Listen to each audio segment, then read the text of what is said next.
join. Adjusting lighting. How do we like it? That's cool. No, I don't like that. That's okay.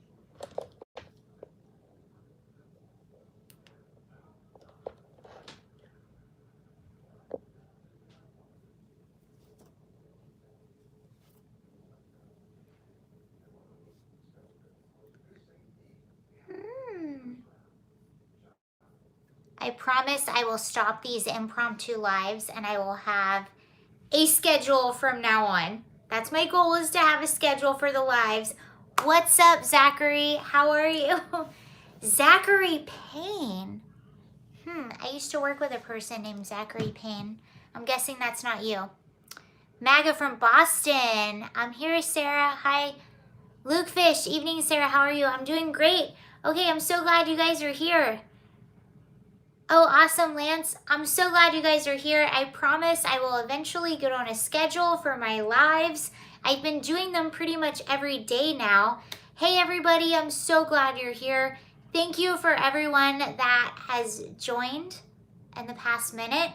There are some really interesting things to go through, so we'll do that together. And I have no schedule tonight. So, hey, Sarah, glad to see you online again. Florida here. Hi, Florida. Glad to be here, seeing your pretty face. Thank you, Luke Fish. Zachary, I'm in Kentucky. Paynes won't claim each other unless they're blood brothers. I worked with a guy. I'm not trying to out anyone. I'm sure there's a few Zachary Paynes, but I worked with a Zachary Payne in Virginia. I'm guessing you're not related. That was a really long time ago. Hi from California. Very cool. Oh my gosh, I'm so glad you guys are here. Okay. Your feeds are always a highlight of the day. Thank you so much. Yay. I really am hoping to eventually have a schedule. It's just really difficult for me right now. But we're all here. Yay. This channel is awesome. Thank you so much. Red Pill is a Zach Payne. Ha ha ha ha. Okay, so what I plan to talk about today is there's some really interesting updates in this Alec Baldwin thing, and I know a lot of people are like, this thing doesn't matter. I just find it interesting. I've been talking about it a lot on this channel, so I want to finish up and continue with this story if I started it. And there's some updates, and I have some thoughts on it. So we're going to talk about Alec Baldwin. I have some stuff about Black Lives Matter, about how a lot of people are losing support with BLM, which you and I already know that. We've talked about this on this channel lots of times before. I'm very critical of the organization Black Lives Matter. Obviously not the sentiment Black Lives Matter. That's very clear. We all think that's true, but the organization itself, I've been very critical of for a very long time. So we're going to go into that about how they're losing support. And then one of our favorite congresswomen, Alexandria Ocasio-Cortez. Hey, Glenn, how are you? Alexandria Ocasio-Cortez gave us her opinion on why Glenn Youngkin won in Virginia. So that will be fun to read. But first, since we have some people here, by the way, thank you so much for everyone that is here right now. I know I do these spur of the moment. I'm trying to get a schedule, but I really appreciate everyone that is here doing well. Thanks. I'm so glad, Glenn. Tony, I know this is off topic, but McAwful lost. Go, Brandon. Yes. No, Tony, that is not off topic. We've been talking about that for a few days now. McAwful did lose, and let me tell you something. Right now, I'm staying in rural Virginia. Next time I drive through this area, I'll get some video footage. I was just trying not to get in an accident. But when I drive through my neighborhood, it is all Glenn Youngkin signs. It's Glenn Youngkin. It's Winsome Sears. What's the other guy's name? There's one more person. Let's go, Brandon. But that's all it is. We're in the country, and these people are very supportive of Glenn Youngkin and Winsome Sears. So that's pretty cool. BLM has nothing to do with Black Lives. They are terrorists. I like that. Great stuff. Yes, great stuff. And that's the thing. There's a lot of organizations one of my favorite stories that I read, I'll go ahead and before we get to the lead, which is Alec Baldwin, I'm going to tell you this. This is a little bit of a history story for you. So there was a movement back in the day. Gyfin, hi, how are you?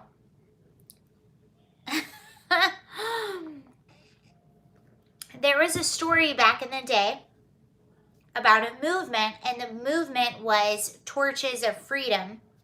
So this movement was started by the tobacco producer, and Torches of Freedom, it was a movement, and it was supposed to be about women's empowerment, because back in the day, women didn't really smoke cigarettes. It was a male thing, and it was kind of looked down upon for women to smoke cigarettes. Well, who's the big tobacco?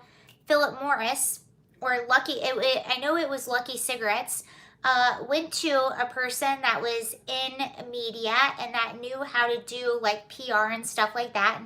And they were like, hey, how can we get women to smoke cigarettes? Like, we realize that there's like 50% of the population doesn't buy our product. How can we sell our product to 50% of the population? And you can look this up too. You'll see this whole thing. And this person was like, let me think about it. And they started this whole campaign that was framed as a feminist movement, and it was called Torches of Freedom. So if you were just like BLM, just like Antifa, if you're against Torches of Freedom, you must be against women's rights, which in the actuality, like Torches of Freedom was just a way to sell cigarettes to women, because women at the time didn't buy cigarettes, they didn't smoke. In society, it was deemed as like not appropriate for women to smoke. So that's how they framed this whole thing. They even got a march going on in the middle of NYC, and the whole thing was about women's empowerment. And it was women, like fancy looking women, walking down the street smoking cigarettes, and they started doing a march. But they framed it as, if you're against Torches of Freedom, like women should be able to smoke too, right? Like, why aren't women able to smoke? Women are equal to men. If you don't agree with women smoking, you must be a bigot. Even though smoking is just bad for everyone, we know that now. But that's how they framed it at the moment. And if you are against Torches of Freedom, you must be against women's empowerment. But that was not what it was about. It was actually about sales. It was about Philip Morris or Lucky. It was the Lucky brand cigarettes. Whoever that was, it was just about them increasing their sales and noticing a market that didn't buy cigarettes. And how can we market to this whole demographic that's not buying our cigarettes? And that's what Torches of Freedom was all about. I used to smoke and I finally quit. Thank God. Good for you. Lucky strike. Yes, it was Lucky strike. Good for you. Quitting smoking is very hard. I have a family full of smokers, and I can attest to you. I commend you for quitting to smoke. Lucky strikes, all about the money, for sure. All about the money. And that's my criticism of everything. I'm like, whenever there's like this big social justice movement, or whenever there's a movement in anything, I always try to investigate and find the root of the movement. And a lot of times you can find that it's about money or something along those lines. Okay, so yeah, Torches of Freedom was a FOMO marketing strategy. Thank you, D. Vic. Yes, it was, but it goes along the lines with, you have like Black Lives Matter and you have Antifa, right? So Black Lives Matter, if you're against the organization, BLM, they'll say, you don't think Black Lives Matter? Like, no, that's not what it is. I'm just against this organization. I don't believe in what they do. The same with Antifa, which means anti-fascist. So if you're against Antifa, they're like, well, what? You're against people that don't like fascism? Like, no, that's not actually what it is. This is the sneaky way that they make their names. So if you're against them, it paints you as someone that is against, like, you're against people that are against fascism, or you don't think that Black Lives Matter, which is not the case in anything. Yes, it's a twist on words, and it's a very smart twist on words. And that's why I always bring up Torches of Freedom for everyone, because this was never about women's rights. It was about profiting. That's all it was about. That's so absurd. Yeah. So always, oh, Mandy, I made it before the live ended. Yay. Mandy, you got here when we just started. So you got here in perfect time. I'm very glad you made it here. I see your comments all the time. Did you see the ludicrous Antifa promo that called Allied World War II soldiers the original Antifa? Well, no, I did not see that actually, but the original Antifa actually kind of made sense. The original Antifa, I believe, were going out. It was in Germany, is where the Antifa originated. Thank you, everyone, for saying hi, Mandy. Hi, Mandy. Mandy is wonderful, and I feel like we always conflict times. Antifa originated in Germany, and they were actually against German soldiers, I believe. Correct me if I'm wrong. But they actually had a decent origin, and they had something that kind of made sense, but they took that and they're doing it for something way different now. So they've gone off the deep end, kind of like Democrats. Democrats have jumped the shark. Antifa has jumped the shark. They jumped it a long time ago, but that's what they did. Anywho, okay, let's get started. Let's talk about something a little more. Oh. I have another. Okay. I'm sorry. My head is going right now. Let's talk about Alec Baldwin. I know that's probably not the most important thing to talk about, but we talked about it a few times on this channel, so I figure we'll talk about it again. But there's some updates with Alec Baldwin that I thought were really interesting. I shared the live on MeWe. Thank you very much. All right, let's go into Alec Baldwin. I think it's kind of healthy to get away from politics just a little bit, even though this isn't totally away from politics. Alec Baldwin is someone who is very open against calling out Republicans and calling out anyone. Oh, Luke Fish, hi. Calling out anyone that votes Republican and saying that they're evil, and that's sort of the irony behind this whole situation. Tony says, can't stand that guy, Baldwin.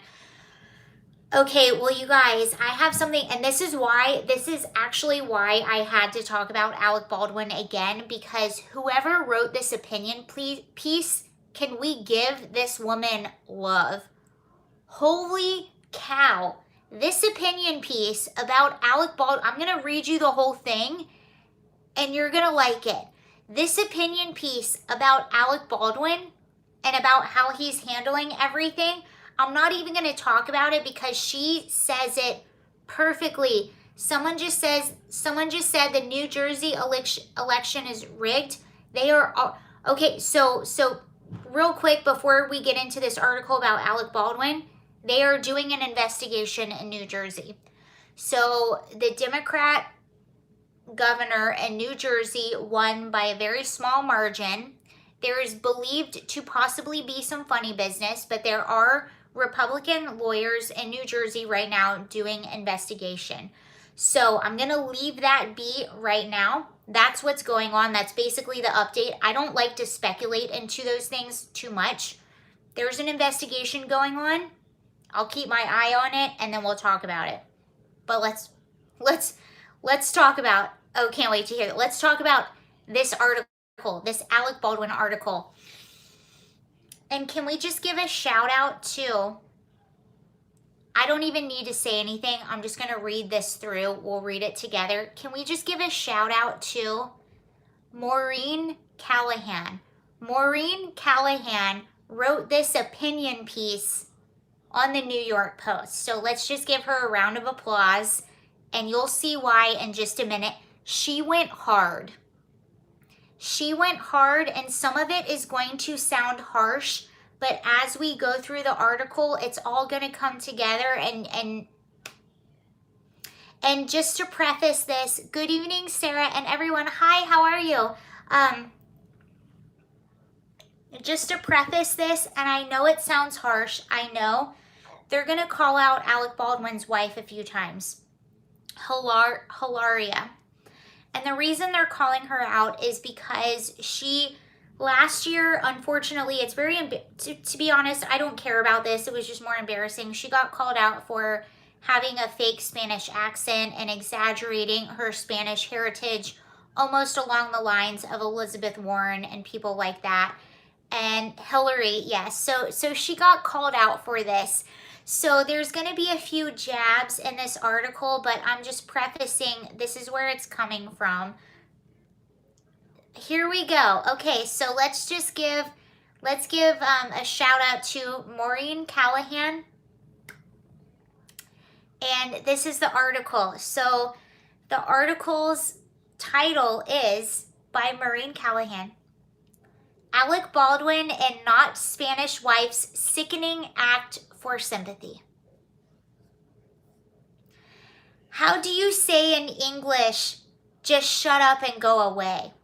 That's how it's starting.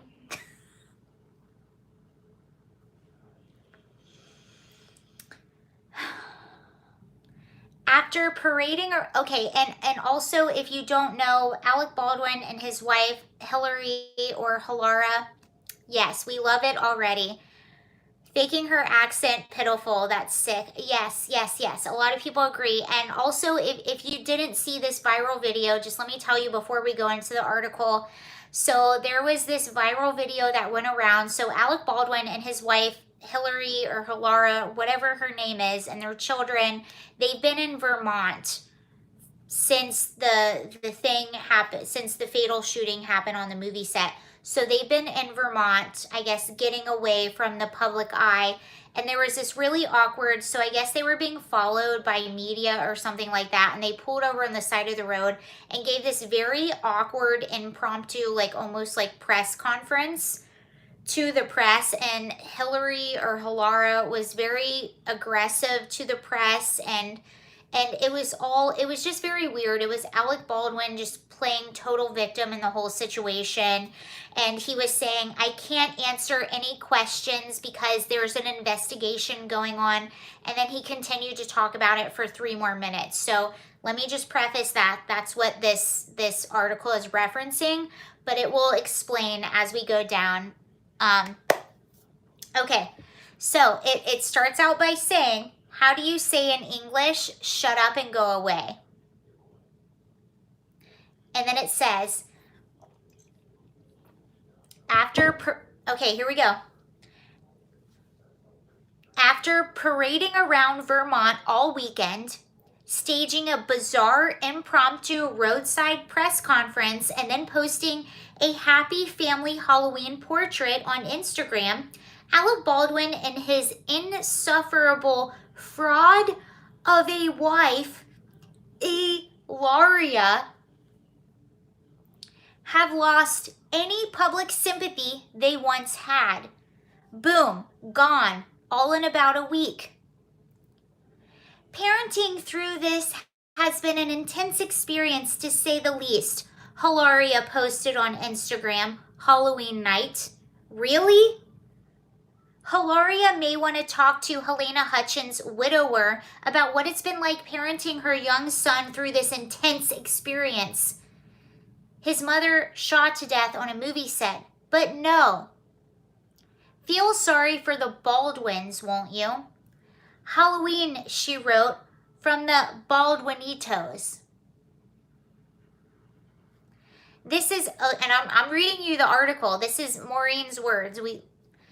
This is really sick on so many levels. Those kids still aren't Spanish, yet Hillary from Boston keeps pushing that lie.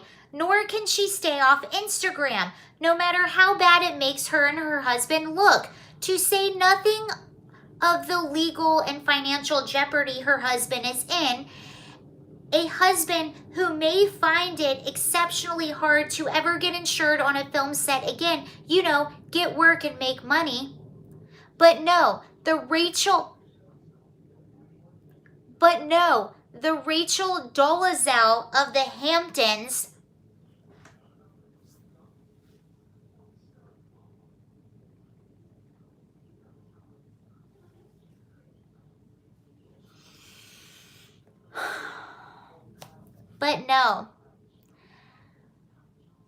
The Rachel Dolezal of the Hamptons is back at it, asking for public sympathy with a soupçon of envy. Her husband may have accidentally killed a young wife and mother, but hey, caveat her cozy autumn New England lifestyle, won't you? Hutchins was buried on Friday. Her son, Andros, only 9 years old, the UK Sun reported that the child was unable to speak for 2 days after his mother's death. Andros was incredibly close to his mother. Helena's father told the Sun, "This tragedy has wrecked a beautiful, perfect family. Everyone who knows them is destroyed by sorrow." Can you imagine what kind of Halloween this little boy had? What agony the coming holidays will be for him and the father. Yet the Baldwins and their malignant narcissism would have us keep our eyes on their particular freak show, one rife with bad acting, ill-advised activity, and Alec's strange aura of imperviousness. You get the sense that Baldwin's pretty sure he won't be criminally charged, and that all this overacting, how many photos were taken of Alec this weekend with his head in his hands after he was caught shopping at Ralph Lauren, or going on a coffee run, or sitting at a bar in Vermont in a restaurant he and Hilaria bought out right in front of a large window so that paparazzi could get their unobstructed shots. Is it just to stave off a civil lawsuit? Going by public outrage over these antics, I know I'm not alone in hoping Hutchins' husband goes after Baldwin for everything he's got. Consider Alec's roadside interview. This is what we were just talking about. Consider Alec's roadside interview 2 days ago, in which he was sure to stress that Hutchins was my friend and that this was a very, very well-oiled crew who wouldn't have foreseen this 1 in a trillion tragedy, all while Hilaria weirdly kept inserting herself in this interview, seeking the camera frame while glowering self-righteously at the press. Her husband abominishing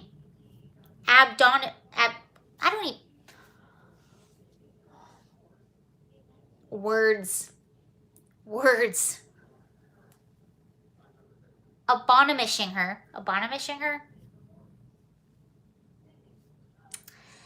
in clipped haughty tones to back off and stay out of it. So if you watch the video, okay, that's the word. I can't say that. I don't know why I can't say that. Admonishing.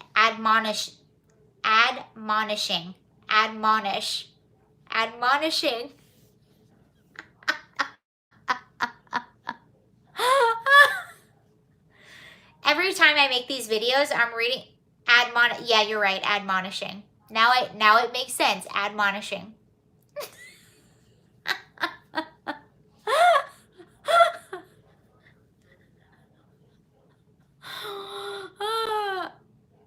Anywho, admonishing. Thank you guys, you helped me. Even I got it wrong. See, other people, you can't even say a word. No, I can't. You try to read things out loud on a live stream. Admonishing. Now, where were we? So basically what they're talking about is Hillary, whatever her name is. I don't know what her name is. So while Alec Baldwin was talking, she would come in and be like, her name is Helena. This is her name. This is her name. How dare you guys? And Alec would be like, can you just move to the side, please? He would just kind of like push her to the side. And that was what they were talking about. Admonishing. Baldwin went right back on turning on the charm and sadness and reflexive Hollywood hypocrisy. These are Alec Baldwin's words at this point. So he says, I do know that an ongoing effort to limit the use of firearms on film sets is something I'm extremely interested in. He said, as if he were campaigning for office and not the subject of an active investigation. I'm not an expert in this field, he says. Hey, by the way, Alec, doesn't matter. As experts in on-set firearm safety told the Post last week, the buck stops with Baldwin. As producer, he was responsible for safety on set. So that's where this gets a little weird too, because he wasn't just an actor in all of this, he's also executive producer. So that's the question in all of this. And I think it's a lot of different people. Where does the responsibility lie? With each passing day, we learn more and more about the utter incompetence and recklessness that seemed endemic on this production. 3 accidental gun discharges, a crew member shot in the foot, live ammunition on set, union crew walking off over safety concerns the very morning Hutchins was shot, an inexperienced young armorer who had no idea what she was doing, an assistant director with various complaints about his inability to keep sets safe. Really? How could this not have happened? Again, as firearms expert Steve Wolf told the Post last week, if that scene required Baldwin to put the gun in his hand and pull the trigger, I'm sure he would have taken a look inside. Sorry, I read this wrong. Excuse me. He said if that scene required Baldwin to put the gun to his head and pull the trigger, I'm sure he would have taken a look inside the gun, wouldn't you? Less than 2 weeks later, we're watching Baldwin destroy what's left of his career and reputation in the public square, aided and abetted by his equally terrible wife. Couldn't happen to 2 more deserving people. Those aren't my words. That's the opinion piece. But anyway, there is an update. So, the update is the legal team for Rust armorer Hannah Reed is pushing back against concerns about her level of experience while questioning how and why live ammunition made it into Alec Baldwin on the movie set. So now the narrative has shifted. There's a lot of stuff going on, and people are saying maybe this was sabotage. Although I don't know who on set would have sabotaged anything. So the blame keeps being shifted. It was shifted to Baldwin, it was shifted to the armor, it was shifted to the AD, it was shifted to a lot of people. In my opinion, I think a lot of people had blame on them. This was clearly a chain of custody situation, and a lot of people who could have done a lot of things differently, but this is what this article says. This is from Fox News. And it says, never in a million years did Hannah think that live rounds could have been in the dummy round box. One of her attorneys, Jason Bowles, so she has an attorney, the armorer, the 24-year-old armorer that a lot of people are pointing fingers towards, said in a statement shared with Fox News on Thursday, we put those in there, and that is why this is the central question. The remarks come as sources close to the set are raising concerns about Reed's experience and maturity, and the details in Santa Fe search warrant suggest a break with established firearm safety protocols. All guns on set, whether they are real replicas, loaded or empty, are to be treated as though they are loaded with live ammunition, according to safety recommendations from Contact Services Administration, blah, blah, blah. Hannah was incredibly safety conscious and took her job very seriously from the moment she started on October 4th. She did firearms training for the actors as well as Mr. Baldwin. She fought for more training days, and she regularly emphasized to never point a firearm at a person. Bowles also said that Reed kept the guns locked and under the eye of subordinates. Okay, so you have a lot of conflicting things right now, and yikes, sorry. And even Alec Baldwin,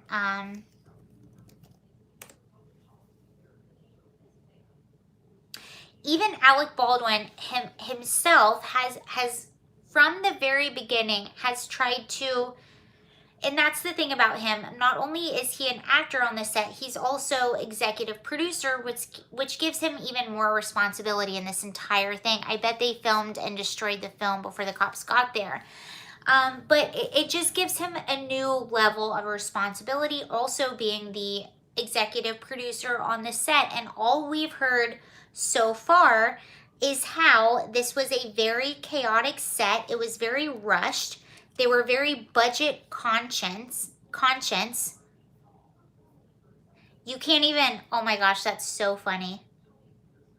So I just tried to go on Alec Baldwin's Twitter. You can't even get on his Twitter right now. Only approved followers can see Alec Baldwin's tweets. Wow. Okay. So we can't look at his tweets.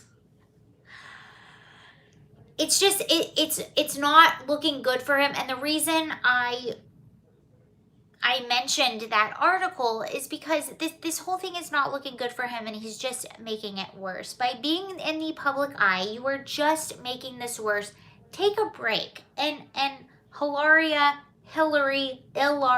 whatever her name is, posting pictures of their children on Halloween and talking about how this was difficult and that she was trying to do whatever it took to keep this normal for her children.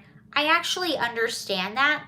I don't doubt that they're going through a lot and that she wanted to keep this normal, but why would you post that on social media at a time like this? That to me is just very narcissistic and very tone deaf. Keep it aside. Take a break off social media. Take a break out of the spotlight.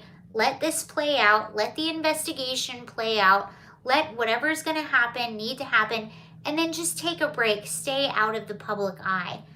But it's just this necessity to be in the public eye. This necessity to change the narrative to make you look good. That's, to me, is what this is about. Very interesting. Yes, they are such narcissists. Yes, it seems like it a little bit. I'm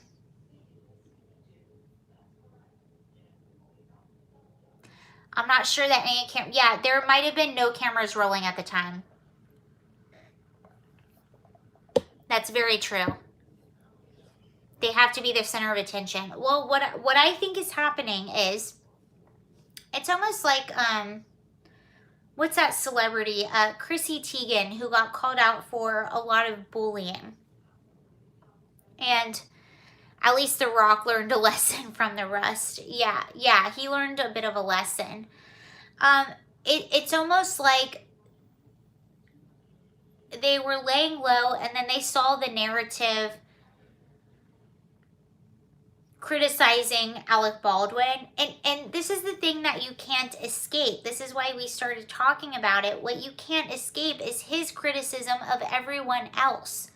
If this would have happened to anyone else, he would have thrown them under the bus in a second. He says the worst, most dehumanizing things about conservatives or Republicans. He says the worst thing about, like, any one of the tweets that came out when all of this happened that sort of came back to haunt him was, I wonder how it feels to accidentally off someone. And if he would have given other people the benefit of the doubt, if he would have, like, waited a second to see what the truth was and hold his tongue, no one would have criticized him as harshly. And that's what they don't understand. This is, how dare you start without me? I will cancel you. Kelly will cancel me. It's okay. Kelly, we just finished with one story. I'm about to get started on so many other things. I actually, if you want to move to something funny, hold on. Creepy.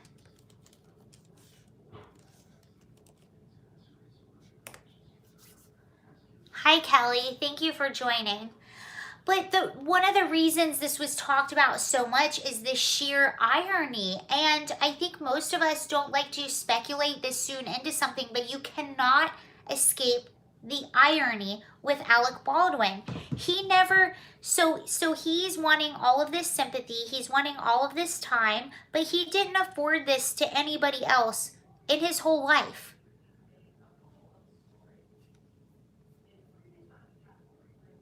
Oh, I got something good for you. I'm going to read it in just a second.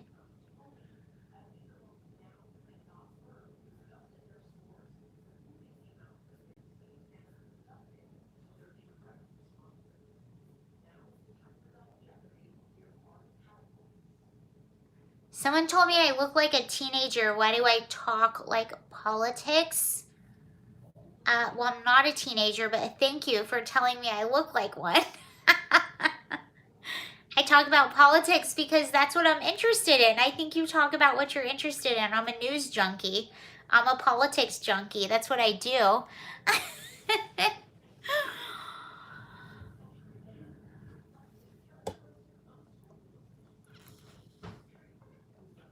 I am looking blue today. There's blue behind me. I should have done red, huh? Because we just had a red wave. Sarah, can we talk about Henry Ruggs too? You do look very young, sweetie. Well, thank you. That's a I just messed up my mascara. Hold on.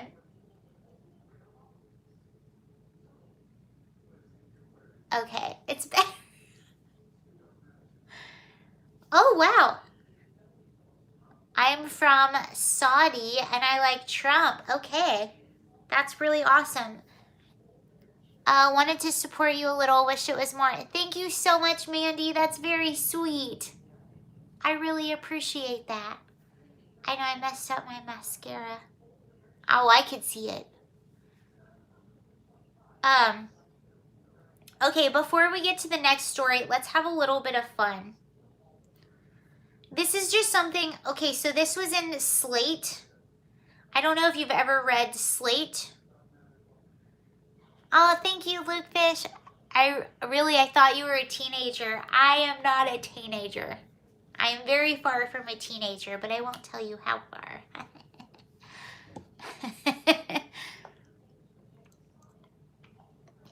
Thank you, Mandy. Mandy is very sweet. She's been around for a while. I see her comments all the time, and she's very awesome, and I really appreciate that, Mandy. Mandy is very, very awesome. All right. Okay, so this is Slate. We're going to have a little bit of fun. This is really interesting. So this is a question from a parent, and this just goes to show you how woke parents mess their kids up. That's all I'm going to say.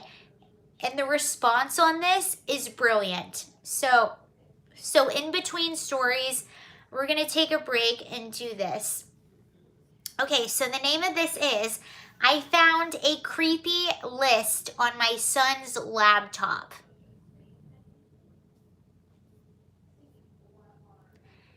Dear Care and Feeding. So I guess Care and Feeding, it's the, this is the topic, or this is the area where people write in, like this is the page that people write in and they get sort of like parenting advice and stuff like that. Alec Baldwin suffers from TDS. Yes, Trump derangement syndrome. Many people suffer from TDS. If Alec Baldwin wasn't such a TDS sufferer, he would have a lot more sympathy from a lot of people. And also, if he didn't put himself in the limelight that much, he would still have a lot more sympathy from a lot. I had sympathy for him for a second, and now I kind of don't, because of what he's doing. Anywho, and his wife. I heard of Slate, but I don't know what it is. Slate is like a very left-leaning, I think, like internet magazine. If anyone knows better, let me know.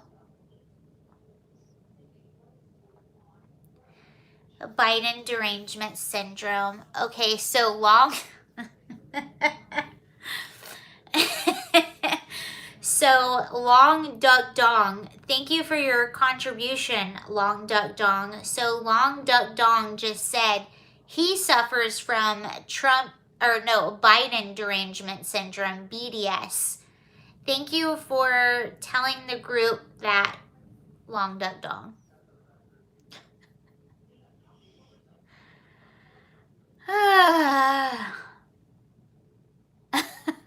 Okay, this is Slate. You're gonna like this, so listen up, guys. Get a snack, get a drink, listen up. We're gonna have fun together. This is fun. This is why these parents are insufferable.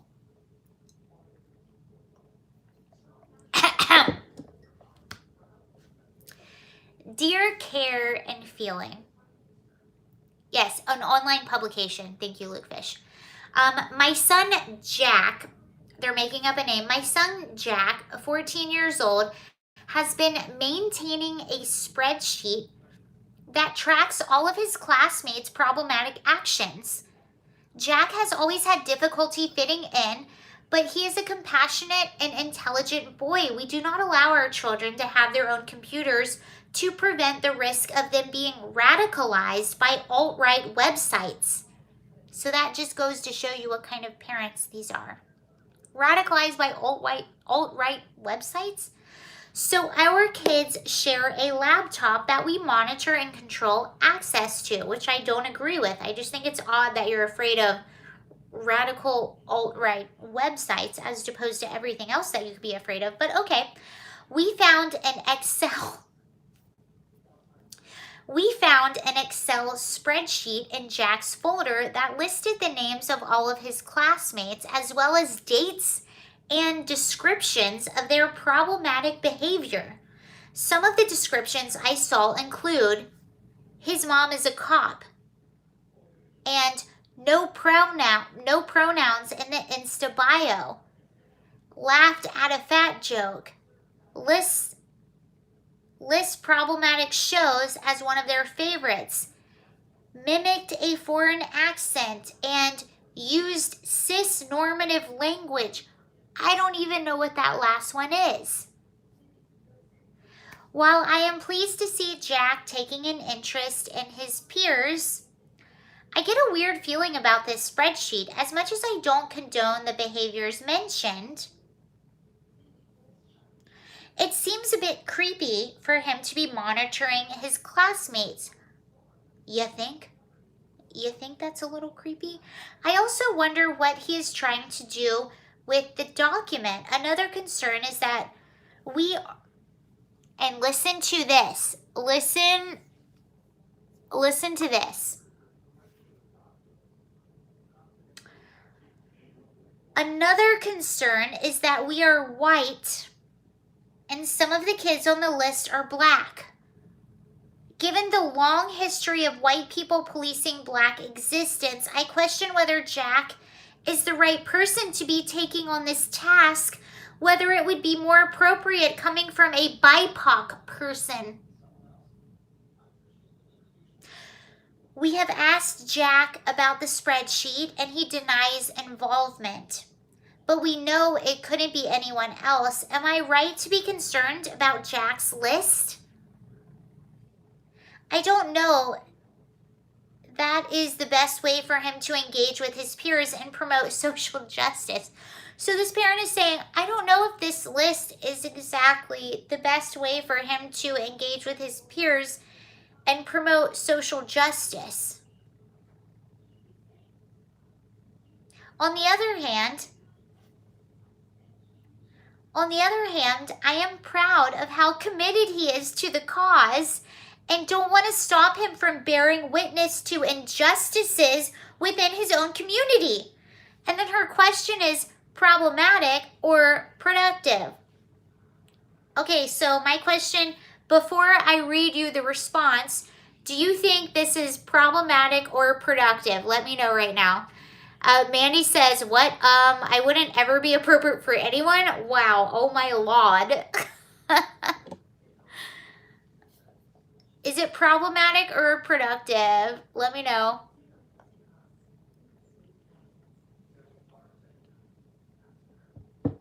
Indoctrination of a kid with subjects beyond his age, stolen childhood. He may, yeah. How about letting kids be kids? When did that become problematic? Yeah, never in my life would I want to tell kids, like, just go out and get in trouble. Problematic. Oh, someone said productive. Hi, Sarah. Hello, Danielle. All right, so let's read the response. There was a response to this. Who was the response from? I don't know who the response was from. Get Siri, no. Here was the response to this question. The response was, based on what you've mentioned here, his list does seem a little creepy. Kids at that age should be having fun, not documenting every transgressions his peers are making. Also, the fact that he's blatantly lying about his involvement in creating this list should be a huge red flag. If everything is on the up and up, then what does he have to hide? I would personally call his bluff and say, okay, if this spreadsheet has nothing to do with you, then let's delete it. If he raises a stink, then you know it's something bigger. Then you know something bigger is at play here. I respect your viewpoint about being uncomfortable with Jack. Oh, this is great. I respect your viewpoint about being uncomfortable with Jack policing the behavior of his black peers, but as a black man, so this is a black man responding, but as a black man, that should be the least of your concerns. Your main objective is to find out why he wants to be the monitor of his classmates in the first place. Is he trying to be a social justice vigilante in the effort to be viewed as cool? Does he want his classmates to be canceled for doing things that he considers to be wrong as a form of payback for not being accepted by them? The possibilities are endless. If you don't feel equipped to get to the bottom of it, then I highly recommend getting a therapist involved because his behavior is not typical for a 14-year-old. On a positive note, there are far worse things that Jack could be doing than this. And it seems as if his heart is in the right place by being in the corner of marginalized groups. He could use this energy to volunteer as a big brother. I love that.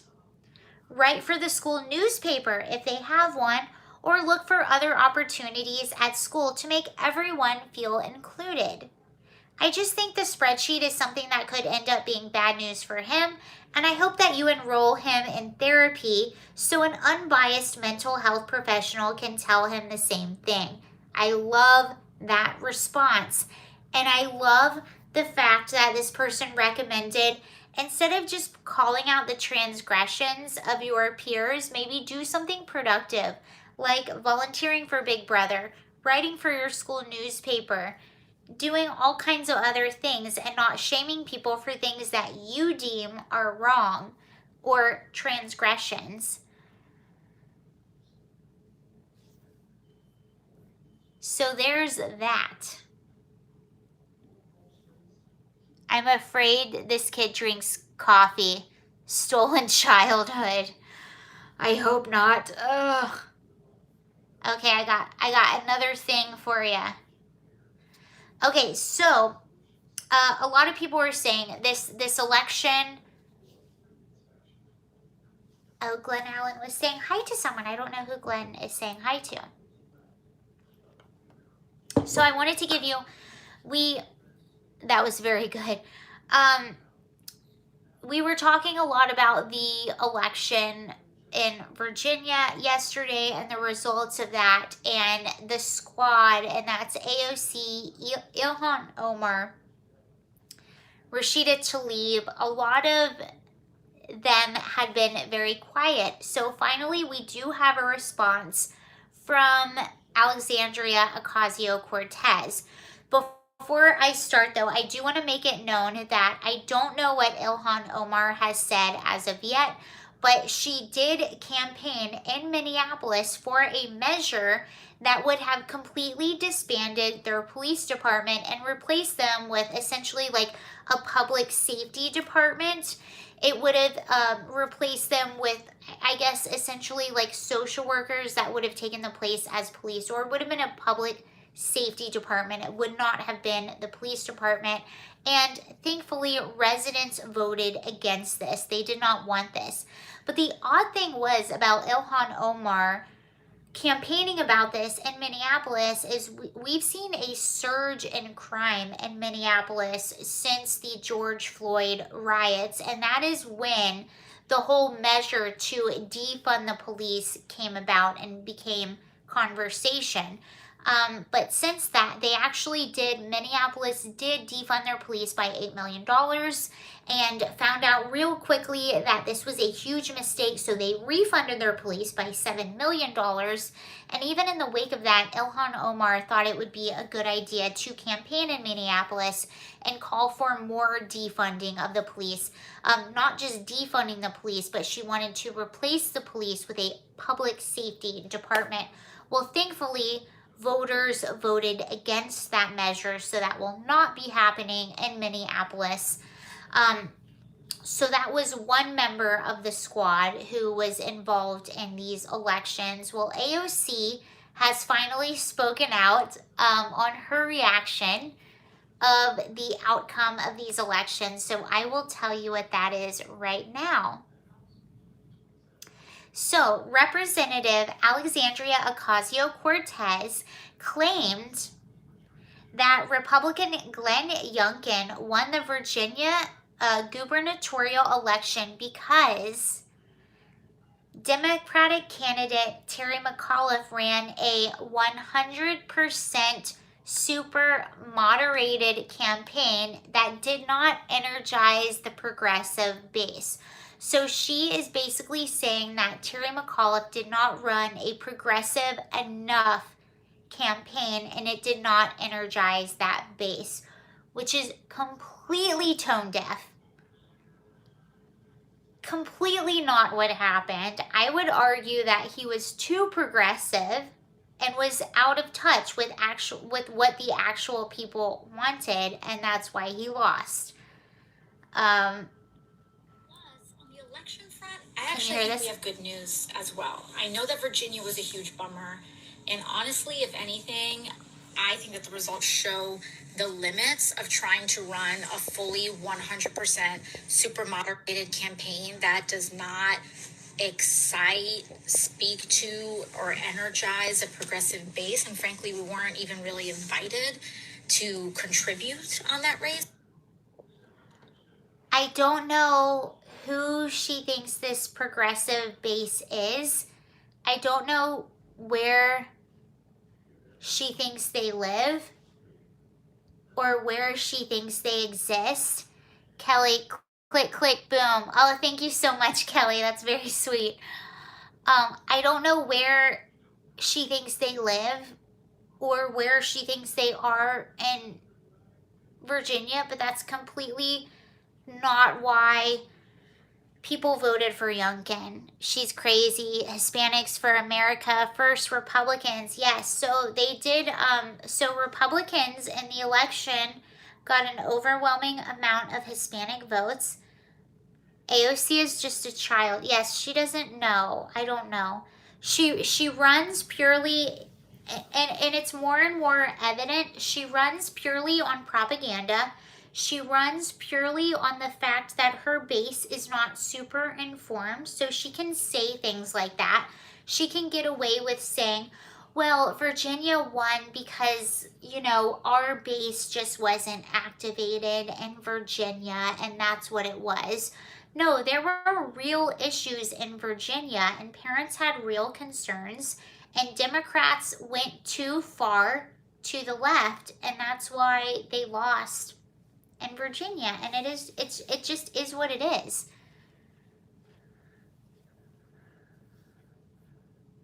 And here, okay, so we'll read just a second about Minneapolis. So we talked a little bit about Minneapolis and how voters rejected the measure to defund their police.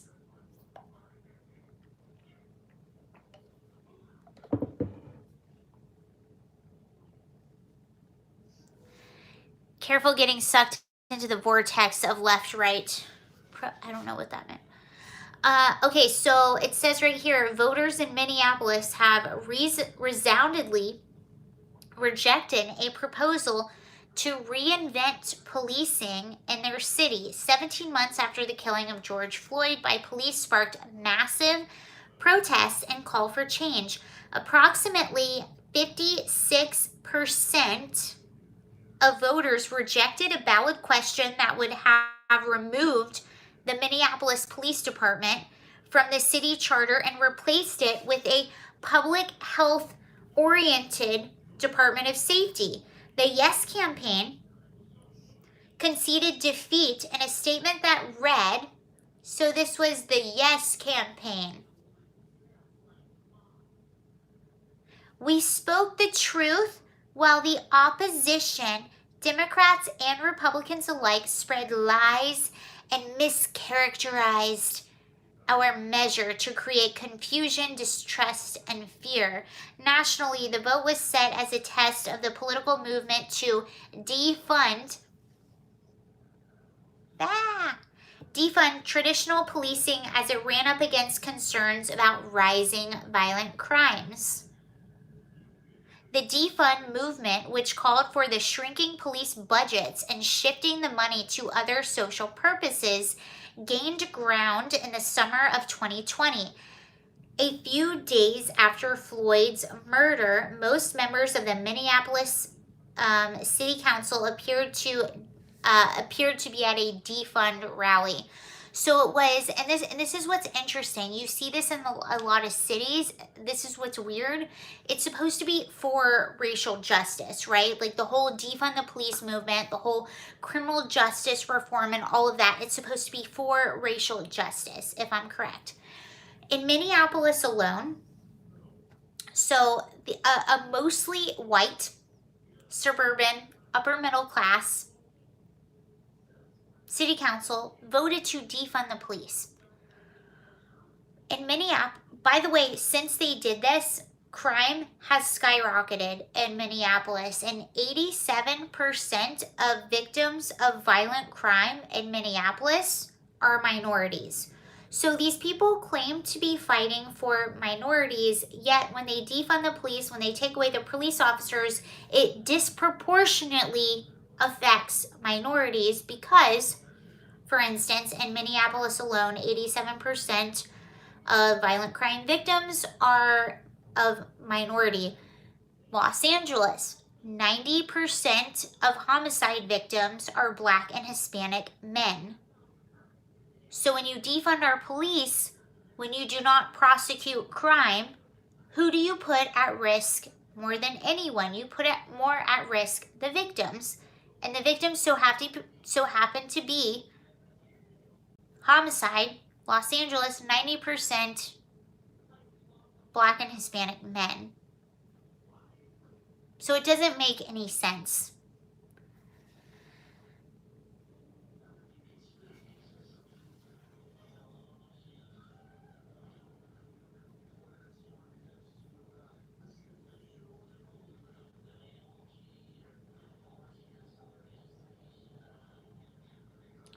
Okay, so I'll continue with Minneapolis. It goes on to say, which is exactly what I just said, but as violent crime surged nationally and in Minneapolis, some of the same local politicians backed away from the idea. In 2021, the Yes campaign, supported by national left or center groups such as the ACLU and MoveOn.org, also distanced itself from the defund the police label. As they should. That's a very smart thing to do. Campaign spokeswoman Janae Bates framed the amendment as an expansion of public safety. She said the elimination of the traditional department structure and the requirements for a minimum number of police officers would give the city more flexibility in how it responds to crime. You actually can staff the department the way that meets the needs of the people. We wanted to really be centered and focused on the safety of human beings. The No campaign, all of Minneapolis, funded by local business interests, framed the amendment as a leap in the dark. So they said it does not present any sort of plan for what will come after. And this is one of the biggest problems of the defund the police movement, as it was a slogan, but they didn't really say exactly what they were going to do after. They said, okay, this is going to go to public safety. This is going to go to social workers responding to this amount of crimes. Yet there was not an exact plan. They just went ahead and voted for these measures and just defunded things, which actually makes me quite curious. It makes me curious if this was a sneaky way to ride the back of these social movements and make yourself look really good socially, make yourself look like you're doing something socially conscious, when the real reason why you're doing this is because budgets everywhere are very tight. So this is in fact just a cover for you to protect your budget and to eliminate your budget and make it look like you're socially conscious, which you're actually not. There was never, in all of these places that defunded their police, and if I'm wrong, please tell me. I would love to know. I would love to be proven wrong on this. But in all of these cities that defunded their police, they didn't really have a plan in place. They just defunded the police. They just said, we're giving the police less money. And then they said, we're going to deter that money over here. But did that money ever go over there? In most cases, it did not. So I think, again, it all goes back to the money. It's all about the money. It's all about the Benjamins. It's all about the money. Defunding the police, no county. Defunding called hypocritical race theory. Hypocritical race theory. Ah! I love that. Hypocritical race theory. They want to destroy cities. Or did they really want to destroy cities? Or was this a sneaky way for them to fix their budgets and make it look as though they're socially conscious? Which in fact they're not. They're just riding the back of these movements. Anyhow, let's see what else it says. It really is because they need cops in the end. They know they need cops. Okay, so Mandy says yes, the money is at the root of all evil. Well, this is my theory also about criminal justice reform, and first and foremost, I am not opposed to criminal justice reform at all. Clearly, we all want criminal justice reform. Everybody does. Who doesn't? But sometimes the way criminal justice reform is being implemented, for instance, Los Angeles with Gascon, the way it's being implemented is they are just not prosecuting certain crimes. So crime on the street is worse, but because they're not prosecuting it, on paper it looks like crime is down. But it's actually not down. They're just not prosecuting it, and they're not arresting for that crime. So it looks like it's down, but it's really not. They're just not giving people consequences for that crime.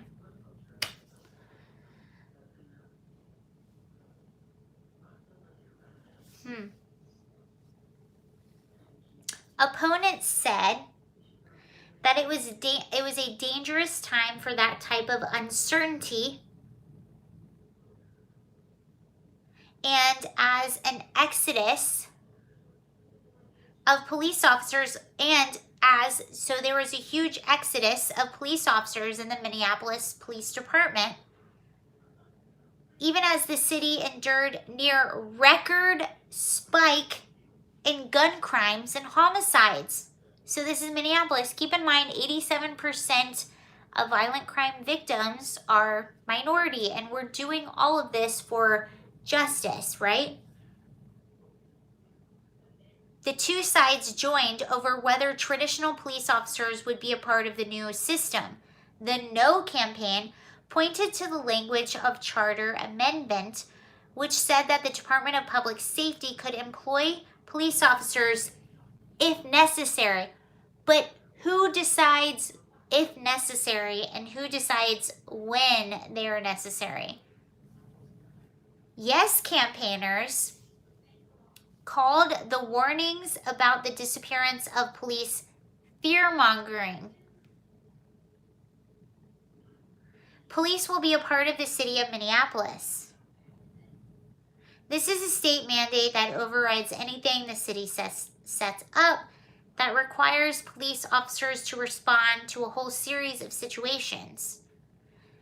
The two sides also argued over Police Chief Madaria, I don't know his last name, an African-American officer who came up through the ranks of the MPD. He's more popular than most local politicians, and minority groups in this city sees him as a force of reform.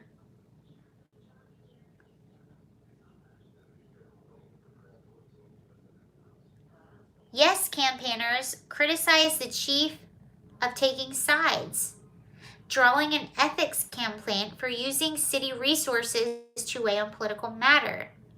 The charter amendment vote also divided Minneapolis' Democratic Party U.S. Rep. Ilhan Omar and State Attorney General Keith Ellison weighed in support it, while okay, so Democrats, basically what they're saying is even in Minneapolis, Democrats were very split on this issue. So you had some more radical Democrats like Ilhan Omar who wanted to disband the police department, and then you had more moderate Democrats who thought that this was a terrible idea. And that did not help things. And here we have, okay, so I'm going to shift to Portland really fast.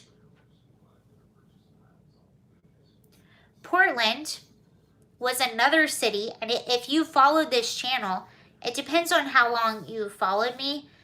We talked a lot about Portland, not last summer, but the summer before. So we've covered Portland a lot. And this is another super progressive city that has defunded their police. And this is what's going on now. So I'm just going to read you this quick update and then we'll be finished. Portland. Ugh. Well, you know, we talked about this, Portland, and another one. You get what you vote for. But what if you're one of the innocent people that lives in those cities and you don't vote for those things, and you're like, I realize this. I'm looking at all my t-shirts that I have, and I have a Chicago t-shirt. I have a Los Angeles t-shirt, and I'm like, all these cool cities have gone down the drain because of Democrat policies. Because cities are typically progressive, and they have all just gone down the drain. And what a gosh darn shame. But I actually do have hope, because they're going to go, okay, good night, Andy. They're going to go so far off the deep end. I need to get a Tennessee shirt. I actually, so Kelly, I grew up in Georgia, so I'm very familiar with Tennessee, especially Chattanooga. I've stayed at the Chattanooga Choo Choo 2 times. Kelly knows what the Chattanooga Choo Choo is. Tampa Bay. Okay, let's read this story really quick and then we'll be finished. Portland mayor. So this is what happened in Portland. So Portland was one of the other cities that we talked about a lot. Not last summer, but the summer right before. We followed this a lot. They had massive rioting, all kinds of stuff. Kelly knows what the Chattanooga Choo Choo is. I've stayed there 2 times when I was little. It's an old train station, and now it's a hotel. I think it's still in Chattanooga. I stayed there when I was really young. The mayor of Portland, Oregon, by the way, this is also one of the most progressive mayors, and he was targeted by the Tifa. And Portland is one of the main cities where Antifa sort of lives. So one of the biggest group or cells of Antifa is Rose City Antifa, and that is in Portland. The mayor of Portland, Oregon, is asking the city council to inject more than $5 million in new investment into the city's police force. The move comes about a year after the defund the police protests led the city to slash its police budget. Interesting. Mayor Ted Wheeler made the announcement at a press conference Wednesday. Many Portlanders no longer feel safe in their city, Wheeler said. You think? Business owners have closed up shop for fear of doing business in high-risk communities. You think? Commuters fear for their safety, whether taking public transport or going by foot. Parents are scared to let their children play outside. That's weird.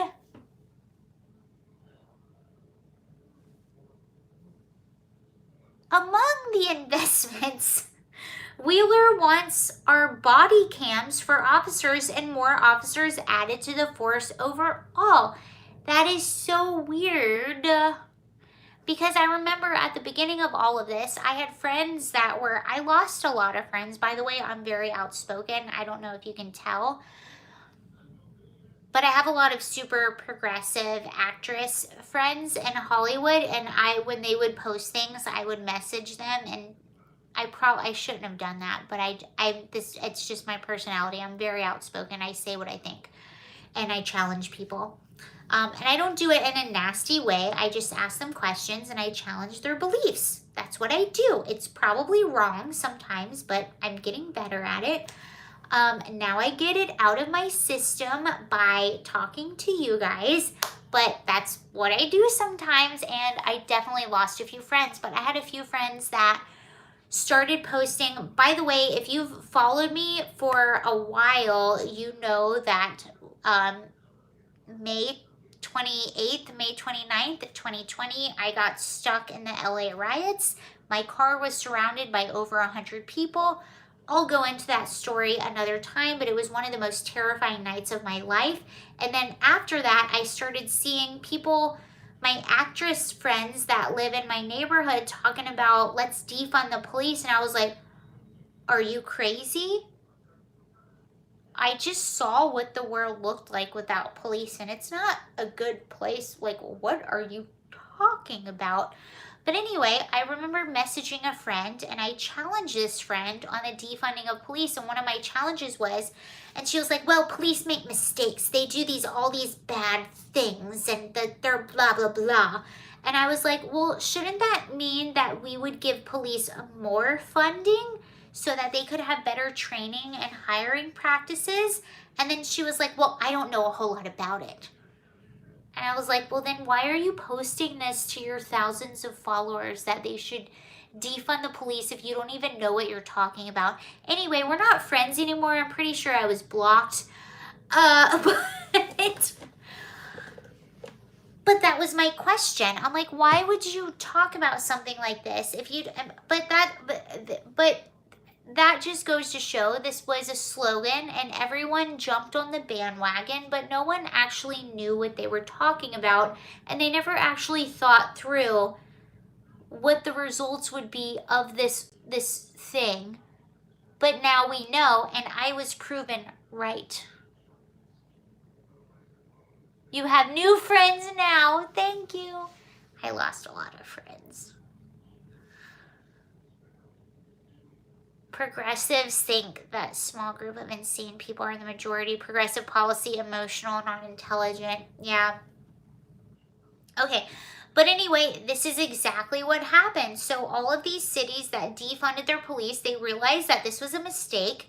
And they were like, you know what? We actually need to hire more police officers, and we should probably invest more money instead of like abolishing our police departments. We should probably invest more money and better hiring and training practices so our police officers are better trained. And I'm completely on board with accountability. I'm completely on board with police reform, but a lot of times that takes more money and more resources to be able to have a more accountable, more professional police department. That's just my thinking. I don't know. I'm not an expert. That's just my common sense thinking. But while that was my thinking in early 2020, and now I'm seeing all of this play out, and I'm like, yeah, that's pretty much right. And all of you thought the same thing. But it says, according to Fox News, the Portland's police department's number of officers is about 130 below its authorized level. So in a lot of cities, you're supposed to have a certain number of officers per number of people. Like, for instance, I used to work for a psychiatric hospital, and we were supposed to have one staff member for every 4 patients. And police officers, I don't know what the exact number for police officers is, and I don't know if it differs per city, but you're supposed to ideally have one officer per certain number of residents in that city. And when you have all of these officers quitting, or when you're defunding and not hiring officers, that quota is not met. Which means that when you call an officer for a crime, depending on the crime, they're either going to tell you, we can't show up, or it's going to be a very long wait time. Oh, thank you so much. Someone said, thank you for keeping us updated. Thank you, Vietnam SV. Thank you very, very much. I really appreciate that. So that's what happens when you defund your police. They're not there to respond to these crimes. And the thought that social workers can respond to domestic disputes or other things like that. First of all, some of the most violent or some of the most dangerous circumstances can start from a domestic dispute or can start from a mere traffic stop. And just so you guys know, I used to be a mental health worker. I worked for the state of Virginia. I also worked for the city of Denver, Colorado. And that's why I started thinking the way that I do. So I was in Virginia, I was a mental health worker, and a huge part of my job was to de-escalate crisis situations. So that was a main part of my job, was to de-escalate crisis situations. But there is no way in hell I ever would have wanted to go in someone's home and respond to a police call. I de-escalated situations in my facility where I knew that people were safe, and a lot of the times the police officers would pick people up from crisis situations, and they made sure they were safe. They made sure they didn't have weapons. They made sure there were no serious criminal offenses. Anyway, the police officers were there to intervene, to be a bit of the muscle, and then they brought them to us, to our facility, and that's where we did our mental health services. And it was a beautiful union. It worked perfectly. It worked fine. Police are armed for a reason. Exactly. They are armed for a reason. And I also want to say this. There are mental health workers. So people were like, the whole defund the police thing was, a lot of times it was about people being like, we want to defund the police and we want to put mental health workers in there. Okay, so you're acting like mental health workers don't also make mistakes. Because when I was a mental health worker, when I worked for my hospital, when my job was to de-escalate crisis situations, it was actually during the time that I worked that job in Virginia, And I worked at, you can look up my facility. I worked for a place called the Commonwealth Center for Children and Adolescents. That's where I worked. You can look up my facility. During the time that I worked there were actually a lot of stories coming out of mental health workers abusing patients. Or so a part of our job is that we had to physically restrain patients that were very violent. It was a last resort, but you had to do it sometimes if people were very violent, if they were immediately trying to harm someone else or immediately trying to harm themselves. So we had to intervene to keep them safe, and that's why you did it. But there were people in other facilities that did it wrong, that used too much force, and there were people that were not alive at the hands of mental health workers. So people act like mental health workers are the answer to everything, but they're not perfect either. Anytime you have human beings that are working in a field, they are not going to be perfect, and there are going to be corrupt human beings that work in that field, and there are also going to be human beings that work in that field that make mistakes.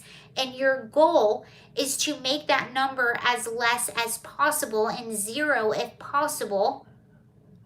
But there just are. There are teachers who are corrupt. There are parents who are corrupt. In every field, there are people who are corrupt. So for people to act like, what bothers me is people that single out police officers and say that they're the problem and they're the most corrupt. That is complete BS. Anywhere you have human beings working in a field, you're going to have individuals that are corrupt, and you're going to have individuals that make mistakes. Of course, you want that number to be zero, and that is always your goal, but it's going to exist. And for people that think that mental health workers are the solution, it's just not the case. It just isn't. Because, and believe me, if you look this up, there are people that work in mental health facilities that are mental health workers that have caused people to not be alive, either because they are corrupt or because they made a mistake. And there are people that specifically go into mental health jobs to prey upon vulnerable people. I'm not saying that's the majority of people. I'm not saying that happens all the time, but it does happen. And the reason I'm bringing that up is because people are using mental health workers as they're the answer to all of this, as if mental health workers are so perfect. No group of people are perfect. Mothers are not perfect. Fathers are not perfect. Brothers and sisters are not perfect. No group of people is perfect.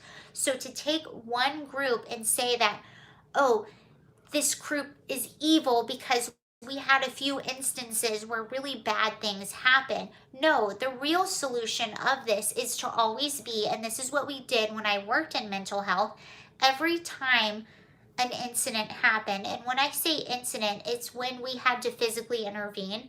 And with a police officer, I would think it would be every time they had to make an arrest, or every time it was maybe someone was being aggressive and they had to intervene a little bit more.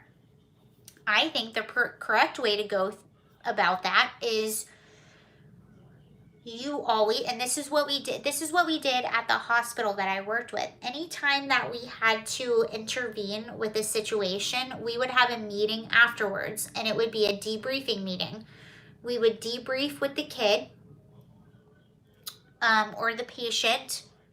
We would always debrief with them, talk about what happened, what both of us could have done differently, why this happened, what we want the outcome to be, what we can do differently. So we would always debrief with the patient, and then as staff, we would debrief together, and we'd be like, why did this happen? What went right?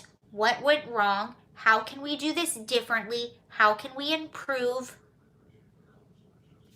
And I just think a lot of people are very ignorant, and the media takes advantage of these situations, and they turn it into a whole thing that it doesn't necessarily have to be. And then it leads to things like defund the police. Okay, then what are you going to replace the police with? social workers, and you're acting like social workers are perfect. They're not. They're not perfect either. Oh, you think teachers are perfect? They're not perfect either. You think therapists are perfect? They're not perfect either. You think parents are perfect? They're not perfect either. All of those groups have committed crimes and have committed wrongdoings. No group is perfect. The solution is to train very well, to prosecute, to hold accountable, and to debrief and always question, what did we do right, what did we do wrong, and how can we improve? Ugh.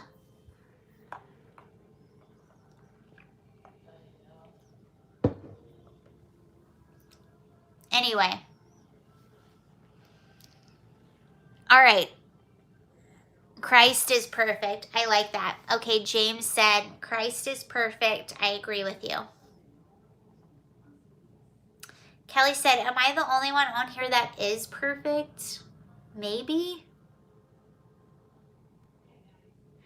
Someone said U.S. has the most scrutinized police force in the world. Well, that's because, people saw this narrative and they were able to jump on top of it, and they were able to use that to whatever their political gain was. Anywho, I think I don't have any jokes. Oh, okay. So I'm about to end this live stream, but do you guys want to hear a scary story? Kelly was asking me about a creepy story, and I actually know one. It's not Halloween, but do you guys want to hear it? Kelly was asking me about one, and I couldn't remember this one, and then I was very upset that I could not remember this one. Okay, here's the story. All right. Okay, here it is. This is your scary story. By the way, look this up after we chat. This is rumor. It's not confirmed, but I think it's true. And you can look it up after we talk. Okay, here's the story. And it's about Britney Spears. Okay, but this is true. And this is actually really close to where I lived when I lived in West Hollywood. So, Britney Spears had a house in the Hollywood Hills. It was one of her first houses that she had when she was a lot younger. So this was when she was in her early 20s, a long time ago. She had a house on Rising Glen Road in the Hollywood Hills, right? And she had it when she was dating like Justin Timberlake or whatever. Anywho, she had this house. And the story is she had a weekend of partying. And by the way, this was told, I think, by her makeup artist or someone. Look it up. It's all over. You can look it up after I tell you. Anyway, she had this house. She had a weekend of like partying and drinking, and that Monday she wanted to like cleanse from her party weekend. She wanted to detox. So I know this is very Californian, this is very Hollywood, but this is what she did. So she hired a Reiki healer, and a Reiki healer is like someone that does like energy, right? They move their hands in front of you and then they're like, you're healed or whatever. So she hired like a hippy dippy Reiki healer to come and heal the house. Well, after this person like healed the house and healed Britney was like, I noticed something like super weird in this house, and Britney was very uncomfortable in the house and actually said she felt very weird energy and felt someone tried to like push her down the stairs or something along these lines. Good night.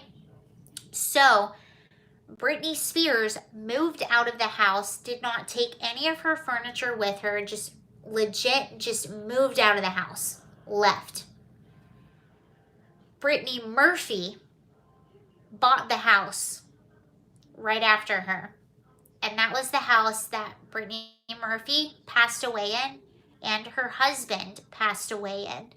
And Brittany Murphy, apparently before that, look all of this up, it's all out there. Brittany Murphy also said that she did not feel comfortable in the house. She did not like the energy of the house at all.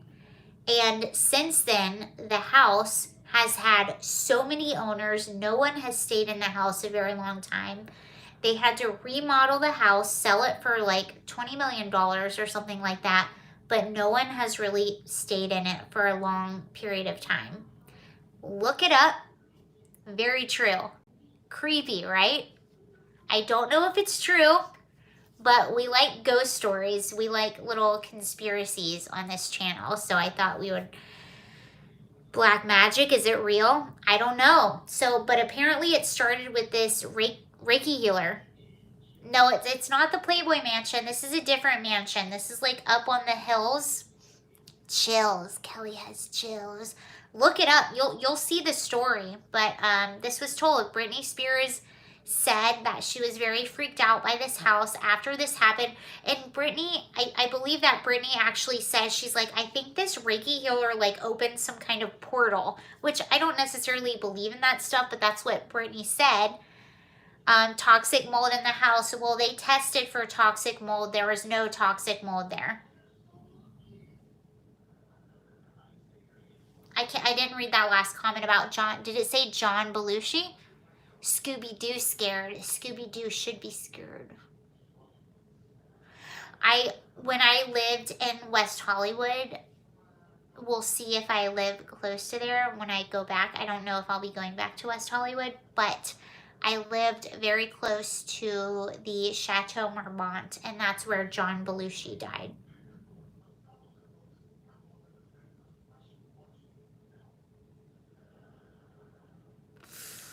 Scooby-Doo, Scooby-Dooby-Doo, where are you? All right, I think... What is your real hair color? Sad story. Sarah, what do you think about John Durham indicting the... Oh, I saw that today. I didn't read into that a whole lot yet. I don't like to read... I don't like to talk about stuff that I don't know too much about, and that's just not something I've researched a whole lot about.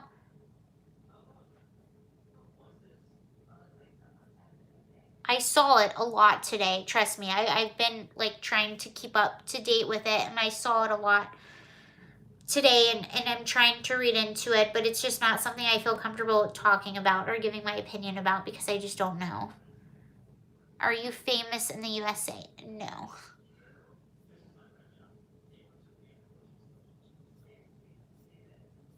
Oh.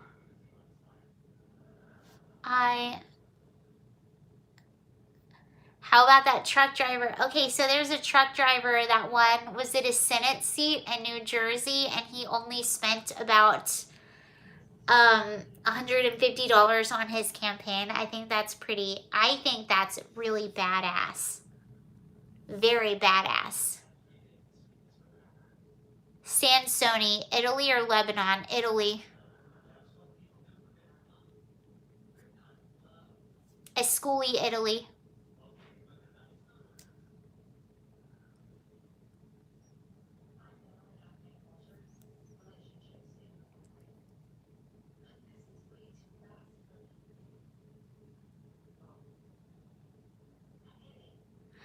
Oh, okay. So Philip asked, did we see Adam Carolla doing the show with the Daily Wire?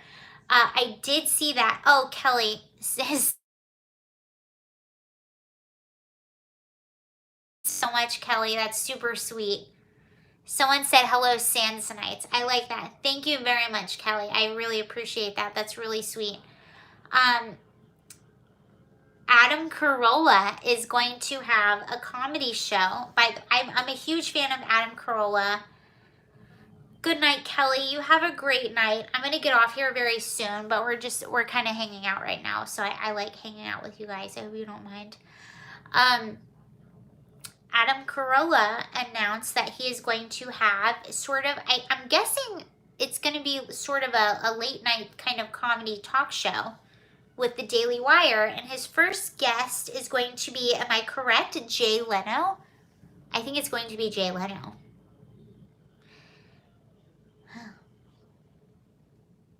Someone said, invite the Holy Spirit in your house. I don't want to invite any spirits. I'm afraid of all spirits. I don't want to open the door to any. I just want to respect all the spirits and not open the door to any spirits. Good night.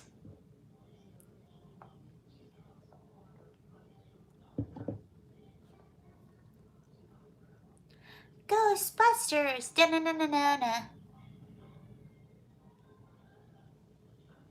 Ooh, we have a joke. Okay, we have a joke. We have a joke. What did the blind guy say when he walked into the bar?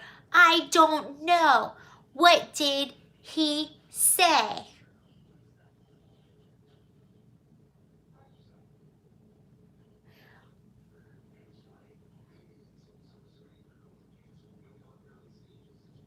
We don't know the cliffhanger. Am I going to have to Google it?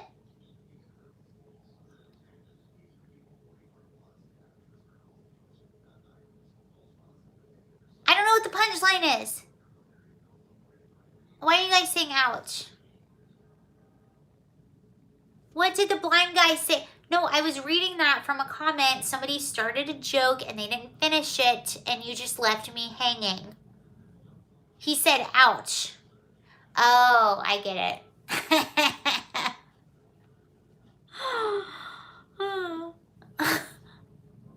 Oh, okay, he said ouch.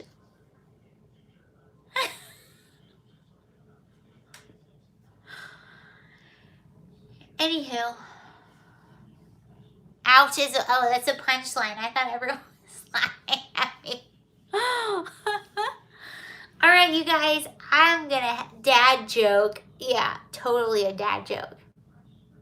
That was so dad, I didn't even get it. I usually get dad jokes. I didn't get that one. That was very dad. The Holy Spirit is God. He's good. Okay. Well, yes. Thank you for saying that. All right, I'm off. Good night. Yeah, I'm getting off here too. Okay, you guys. Good night, everybody. Thank you so much for joining. That was really fun. If there's ever anything you want to talk about, just comment on any of these things, and we will. But thank you. AOC is crazy lady. Yes, she is. Ben Shapiro over there. Comment warrior, Ben Shapiro. Have a good night. All right, thank you, everybody. Have a good night. That was fun. I had a great time with all of you, and I hope to see you very soon. Okay, bye.